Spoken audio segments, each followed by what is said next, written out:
on either side who has made this pledge. I want to see American incomes rising, not middle-class Americans' taxes rising. I will not raise taxes on middle-class Americans. We don't need it. We should go after where the money is, which is on the top. Woo! Now, when you're talking about raising incomes, there are two really pretty easy ways of doing it. Number one, raise the minimum wage. $7.25 an hour. If you work full-time, doesn't even get you out of poverty. And you know, 2/3 of minimum wage workers are women, most of them the only support of themselves and their families. And then the second thing, and Donna mentioned this, finally, let's get equal pay for women so that women's incomes, family incomes, the economy does better.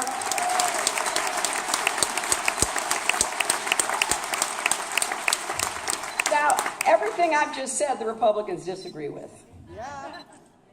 They don't believe in equal pay for women's work. They don't believe in raising the minimum wage. They don't believe we need to do anything about climate change. They're skeptical about manufacturing coming back to the United States. Everything I've mentioned. They're really pretty negative, aren't they? I mean, I want us to be positive about what we can do together. I want us to set these goals and go after them. And that's true about health care, too. I will defend the Affordable Care Act. The Republicans are trying to repeal it again today in the Congress. And, you know, President Obama will veto it, but if there's a Republican president, it's gone. Yeah. And you know what that means? It means nearly 19 million people lose insurance. It means the insurance companies go back to calling all the shots. It means that people with pre-existing conditions are really back in the soup because it's hard to get affordable health care then.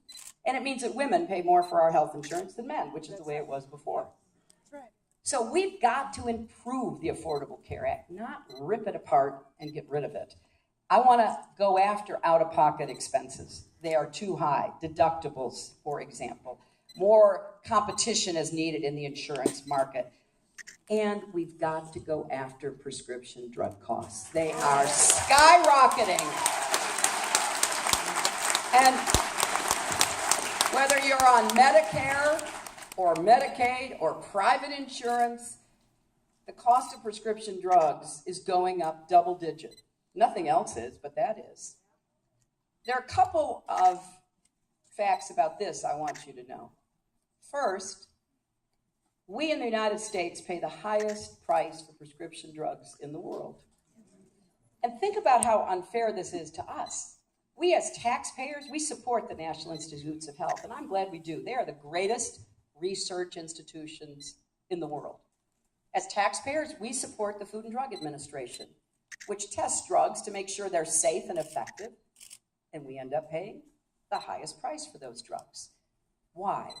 Because in other advanced economies, from Canada to Europe to Australia, governments say to the drug companies, hey, we want your prescription drugs, but here's what we'll pay for them.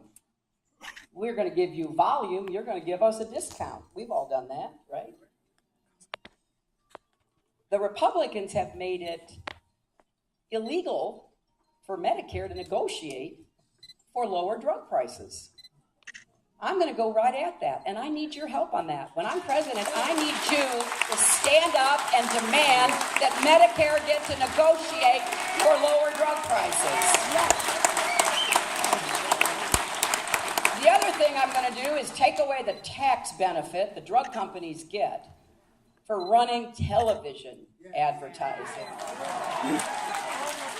Honestly, we've all seen those ads, haven't we?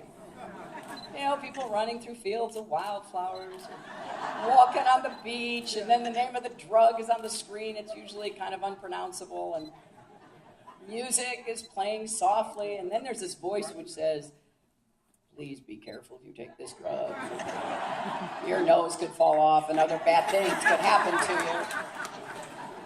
Now, you know, the drug companies, they say, oh my goodness, there she goes. She wants to make us negotiate for lower prices with Medicare. She's going to destroy research. She's going to set us back. Well, to the contrary, the drug companies now spend more money on advertising than they do on research. So you see, my proposal will give them more money to spend on research, which will benefit all of us.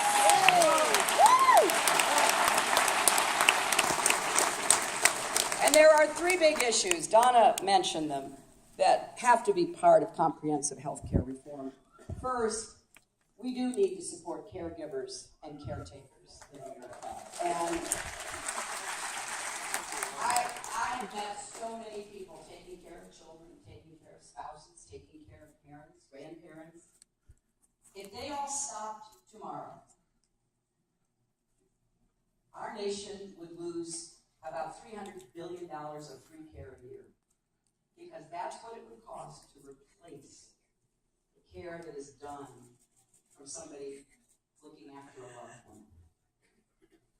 So this is not only the right thing to do, the moral, or a way of helping to deal with the emotional, the physical, and the financial burdens of caregiving. This is smart economically to help families do what they want to do, which is to keep somebody at home as long as they possibly can. So I have a proposed tax credit that will help defray some of the costs, and I've been rolling out plans about some of the situations that people have been talking to me about. First, Alzheimer's. It's the 6th leading cause of death in America. 5 million people currently suffering. The projections are 15 million more. It's the only one in the top 10 causes of death for which there is no effective treatment and no cure. So after hearing from so many families about this, I began talking to experts, our leading scientists and researchers and clinicians. And they all said the same thing. For $2 billion a year for 10 years, they are confident we can find effective treatments and we can be on the path to a cure, and we will learn a lot about other neurodegenerative diseases like Parkinson's. I think that's a good investment for America. And that's why I'm asking. And similarly with autism, as Donna just so eloquently described, got to do more on research, more on services, more on support. And then there's mental health and substance abuse, both of which are incredibly expensive, heart-wrenching, and in many ways unaddressed in communities across our country.